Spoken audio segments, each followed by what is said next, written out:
Speaking to me now is the former WBO featherweight champion of the world, Mr. Steve Robinson. How are you? Thanks for taking the time today, Steve. How did you first become involved in boxing?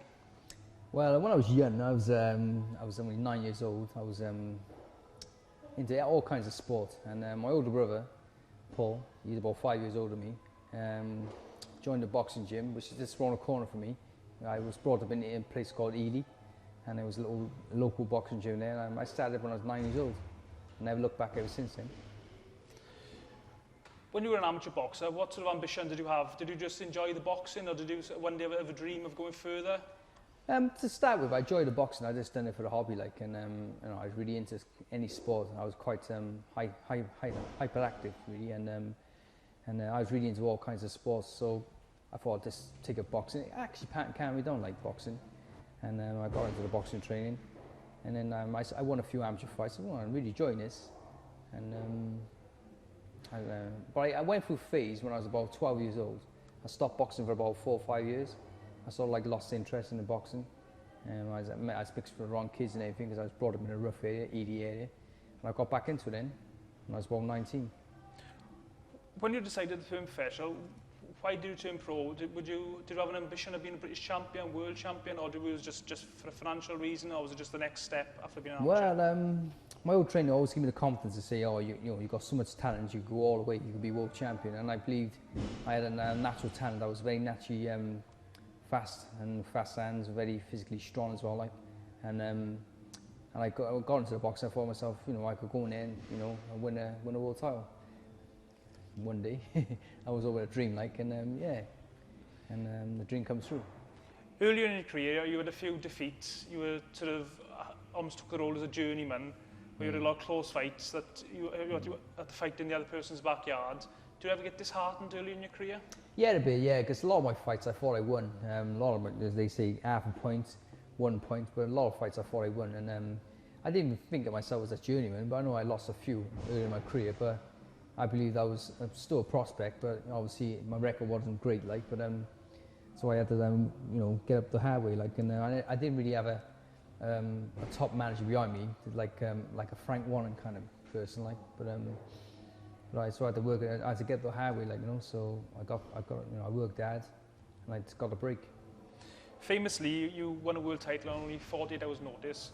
Could you just take us back to that day when you had that phone call, or did your manager tell you when you found out you were going to fight for the world title? No, it was weird. I was actually at my mother-in-law's with my girlfriend, not my wife. I was actually eating pie and chips, and I finished it all up with a couple of pieces of bread as well. I was full up. Next thing I had a phone call from my old trainer, Ronnie Rush, and he said to me, oh, you got a title fight coming up, world title fight. I said, oh yeah.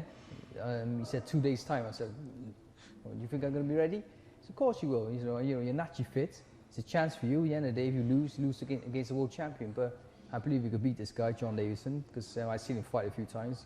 I think at the time he was a British champion then, and junior world champion. And we worked him out, and I said, all right, give it a go then. So I packed my bags. We drove up to Newcastle. Actually, we flew over to Newcastle. I had to actually lose about 6 or 7 pounds to make the weight. Because at the time I had to finish in pie and chips. My weight was a bit ballooned up a little bit, so I had to do a couple of runs, have a good shakeout, and dry out with some fat. And I actually just about made the weight. I was a bit drained, but I was a natural featherweight, luckily, so I made the weight. And actually, the weigh-in on way back years ago, it was actually on the day of the fight, like, you know, so which was much more harder, like. How confident were you of winning that world title on the day? I was very confident because I studied John Davison a few times because he was actually the British champion. And I said, oh, that's the kind of guy I could possibly fight in the future. And I was confident I could outbox him. So I seen him box. He's more of a come-forward boxer, and not great defense, but obviously strong, good in fights as well. And I was pretty confident I could win the fight. And even though it was only short notice, but at the back of my mind, I thought myself, might prepare for like 12 rounds, and it's only 2 days notice. But I thought myself, I'm naturally fit. My trainer Ronnie gave me the confidence. You got a fitness there. You could go, you know, you could fight 15 rounds if you wanted to. So I just went in there and just done the business. When they were announcing the decision, it was a split decision, if my memory serves you correct. did you think you were going to get the fair shake of the dice? Yeah, Or but I did you thought think- myself, you know, I tell you the truth, I thought myself, because so many of my fights I won, and then which I didn't get the verdict. I thought myself, oh no, they're going to give it to this guy now. He's a hometown guy, crowd behind him, everything, fighting his own hometown. And I thought, when I put my hand up, and Robinson, and I just couldn't believe it, like, you know, and I was so chuffed. You should see my face, like, I was so chuffed, like, and it's amazing. How did winning the world title change your life? Oh, it changed it big time. Actually, it took me a bit of time to sink in, like, you know, I had to pinch myself a couple of times. And, you know, this life changed. All of a sudden, you get these people knocking your door and the press on you and everything. And I was actually walking on the streets saying, oh, Steve Robinson, world champion. And, you know, and I can't have an autograph. And like, I can believe I was giving autographs to other people, like, and yeah, it was a good feeling, like, you know. I adapted to it, you know. It didn't really change me as a person. I still stayed the same person. You know, I never forgot my old fans and everything. And you know, it's sort of like maybe a better fight as well, actually being world champion, because a lot of people thought that, oh, that fight's a fluke, you know. A lot of people thought, oh, short notice, he's not going to keep this title. And then next minute, Frank Warren started throwing all these fighters again, you know, in front of me, and I was beating them, all ex-world champions, like people like, you know, Hodgkinson, McMillan, and all them people, like, yeah. You had the title of the Cinderella Man of British boxing. Who gave you that name? Can you remember? Well, because it was such short notice, and I don't know, I think the press probably gave me that nickname, Cinderella Man. In a way, it was alright, like, but then, you know, I worked hard, and I always had that talent there. But it's getting the right break, and I finally got the right break, and which come in an awkward time, but you know, I took it with both hands, you know, so yeah. You mentioned you had a title defences. You beat some big names along the way. I watched most of those fights from ringside. I also remember your fight with Paul Hodgkinson. You already mentioned that was a very hard fight for you. Yeah, tough fight for me. I think it was probably the British Fight of the Year, if I remember. Yeah, it was probably correctly. Yeah, it was voted as a Fight of the Year at the time, and actually that same year that was Boxer of the Year as well. And yeah, he brought the best of me, and that was a good tough fight. And yeah, it was, you know, it was clash of styles. Like, he came forward, and I was coming forward, and I was going back, and he was going back, and yeah, it was a great fight. Have you met Paul since that fight? Yeah, actually I did. Actually met him last year at the WBC Championship. What was it? Night of Champions. Yeah, Night of Champions. Yeah. That's the one. Yeah, sorry. Yeah, I met him then, and yeah, he's actually looking alright. You know, he's you know, shook his hand and everything, and he said to me, "Oh yeah, you retired me at that time. You know, I got beat, and I ever come back there." I said, "Well, you know, you know." But yeah, it's great the sort of camaraderie between the fighters. Yeah. I know. He sized me up a couple of times. He went to me and said, "Hey, come and fight me." I said, "Nah." For all your world title fights, you had amazing support from the Welsh boxing fans, and this is the Welsh general public. You really become a Welsh boxer, a sporting hero. The ice rink was always packed. Yeah. For all your fights. What did that mean to you, the support you got? Oh, amazing. The end of the day, I think the Welsh supporters are the best supporters in the world, and they give me a lot of support. And it was great. It was just, you know, once you hear the crowd, then, you know, you just sort of like a 2-round advantage, and, you know, they lift you, and then you hear them cheer for you, and they Steve-O, Steve-O. It was amazing. And yeah, telling you, ice rink was one of my best fighting arenas. I never lost there as well, and you know, and it's amazing. Yeah, it's a good feeling. Of all your fights you've had, what would be your personal favourite contest for whatever reason, amateur or pro? Well, I think it's got to be actually win the world title. And then also Hodgkinson, when I beat Paul Hodgkinson, that fight was on. So yeah, them are the best 2 fights, really. How did you feel in the build-up to your fight with Naseem Hamed? I feel like my preparation wasn't great. I just beat Ferraris. No, wait there. What's the name? Pedro Ferraris or something. Yeah, that's the one. I beat him in July sometime, and I just prepared myself to get married. And I got married in July. I said to the promoters, and I said I won't be ready to fight now for a good few months because I got married. I'm going on honeymoon and everything. So for some reason, they sort of like rushed me into the fight against Naseem Hamed. I just thought to myself, if I had a little bit more time, I'd be more prepared for him, because he's one of them kind of styles. He's very unorthodox. You know, I had to work him out, like, and they sort of like pushed me into that fight, and I prepared 3.5 weeks that fight. I was naturally fit, like, But I just wish I had a bit more time for that fight. No excuses there at the end of the day. When I lost against him, I lost against a better guy on the day, and he was probably the best featherweight in the world then. Hmm. And, you know. Did Naseem Hamed's pre-fight antics get under your skin a little bit?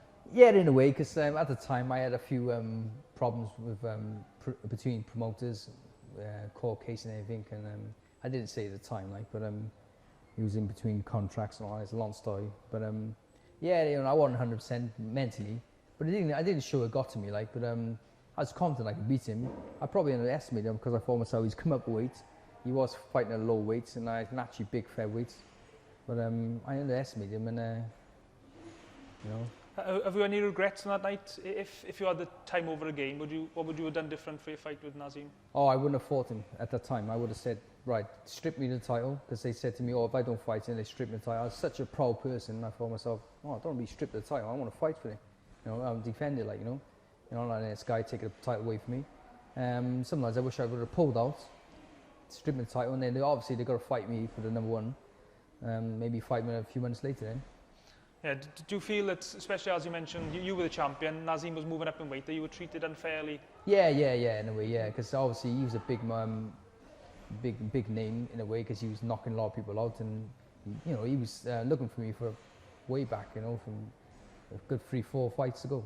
When I actually fought Hodgkinson, I think, or Mackenzie, and yeah, he's looking to fight me for a while, but they sort of like pushed me into the fight, really. But, after your fight with Naz, did you want a rematch with him? Was that something you were looking for? Yeah, that was my aim, you know. I thought myself, I actually come back quite well. I won Intercontinental title, and then I won a European, and actually I got back to my old form more or less. And but the fight just for some reason didn't come off, like, you know.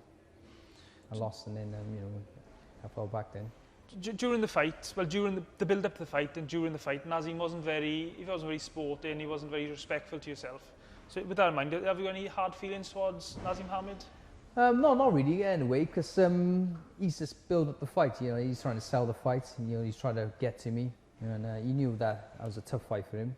And an actually big featherweight, and yeah, he's all part of the show. Actually, after the fight, he was such a nice guy. You know, you said, "Oh, man, you were so strong. I took my best shots. I thought I would have took you off earlier, but you know, you took my best shots." And I thought, yeah, I did take your best shots and everything for the fight, even though I wasn't 100% mentally fit and everything. But yeah, but that's where he goes. Have you met Naseem since that night? Yeah, I have. Actually met him at the O2 Arena. One of my son Luke was fighting his second pro fight, and I met him, and yeah, I shook his hand and everything, and he said, "You looking well?" Yeah, I said, "Yeah, not too bad." I said, "You put a bit of weight on there, you nice." He said, "Yeah, I know all the curries and eating you see."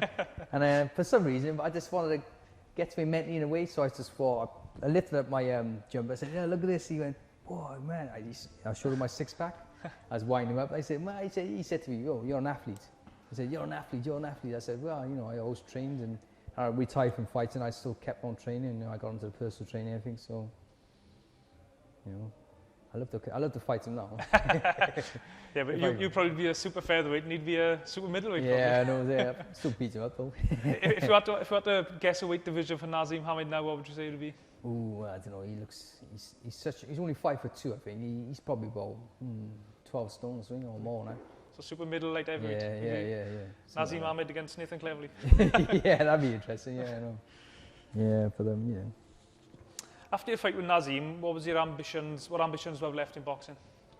Well, I thought myself, when I lost against Naz, I thought, at the time, I was probably about 26 or kind of 27 then, but I thought, I still got a few years left in me, you know, at the end of the day. And I was a clean living kind of guy, you know, I was naturally fit, and I thought, just give another go, like, you know. And I got back into it then, and I think I'd done pretty well, really, in a way. I won the European, I defended it, and I just couldn't seem to get to the next level, to the world level. I never seemed to get the right shot, but, you know. You fought one of your fights against Welcome Nikita in South Africa. How did that come about, and was that a strange experience for you? Was that an open air fight? Yeah, an open air fight that was, yeah. It was, it was, definitely. It's a lovely country, and the people welcomed me quite well, because I went into the country, and they sort of like welcomed me into the cars and everything, and I was treated like a king, like, more or less. But the people there were lovely, top people they were. And that fight was a good fight for me. I thought I won the fight clear. I don't know how they give me a draw like, but yeah, I was probably at my best then, back to my old best.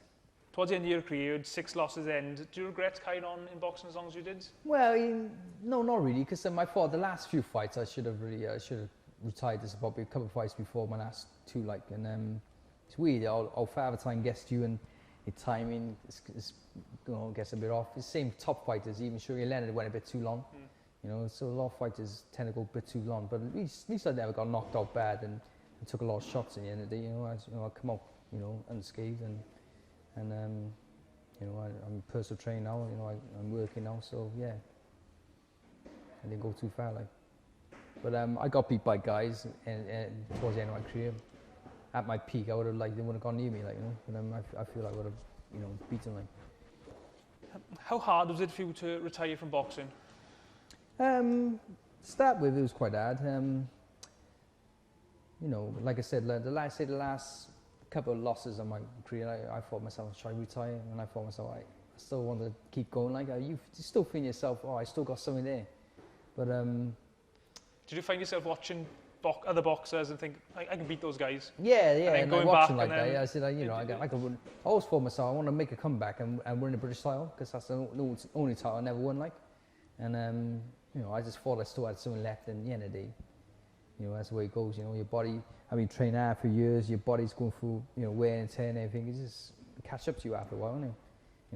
I'm not Bernard Hopkins, but I wish I was. But some fighters deteriorate early, some do, some don't, like, But my kind of style, maybe because I was a come forward fighter and I was busy, maybe my kind of style didn't seem to last out, like, even though I never took that many shots, like, and but I was always my work rate was high. I was always in tough fights. Looking back at your whole boxing career, have you got any regrets at all? In a way, yes and no. I thought I had a good career. Yeah, I wish I never signed a contract with different promoters in between, and that caused me to lose a fair bit of money in the past, But I know I earned a fair bit, but also I lost a bit as well, like, and also taking a fight against Naseem. That short note to me, I should have just give up the title and then fight for it another time. But at the end of the day, overall, I think I had a good career, like, So quite happy there. Do you still follow boxing today? Oh yeah, definitely. I watch all the top domestic fights and all that, and the world title fights. And also my son is boxing now. He's 21 now. He's had 3 pro fights. He's 3-0. So yeah, I'm proud of that. And I train a couple more pros as well. My youngest son is an amateur boxer. He's 17, so he's in the family, like, So. Which of today's boxers do you like watching? Oh, obviously I like the people like Mayweather, Pacquiao, Marquez. I seen a Marquez and Pacquiao fight over there. I thought Marquez don't have to win, like, but they're tough fighters, And I even like the British fighters, up and coming fighters like Groves and De Gale and all them people, like, and yeah. When Marco Antonio Barrera fought Naseem Hamed, who were you supporting to win that fight? Who do you want to win? Tell you the truth, I was going for Barrera in a way, because I just wanted him to fight someone who's a top class fighter, and because I think to myself, he fought a lot of people, good people. He fought like Kevin Kelly, who was getting on a bit. He fought me at short notice, no excuse, but yeah, I was probably edging towards Barrera, but I thought myself, it'd be nice to Naseem beating, like, at the end of the day, but I was edging for Barrera at that time, like, If you could fight any boxer from boxing history, Steve Robinson versus somebody, who would you choose to fight and why? I don't know really, to tell you the truth. I can't really say. Rematch with Naz now? Yeah. Probably I'd like to have a rematch. 2011 version? Yeah. Because I think when Barrera beats Naseem, he showed the way how to beat him. He just kept on moving to his left, and he counterpunched him, like, and that's the way to beat Naseem. Since you retired from boxing, what have you been doing with yourself? Well, I got into the personal training side, and I train clients day to day. I train a few clients here and there, and also I'm a pro trainer, manager, and I manage my son. I manage a couple more boxers as well, so I do that for a living now, and I enjoy doing it.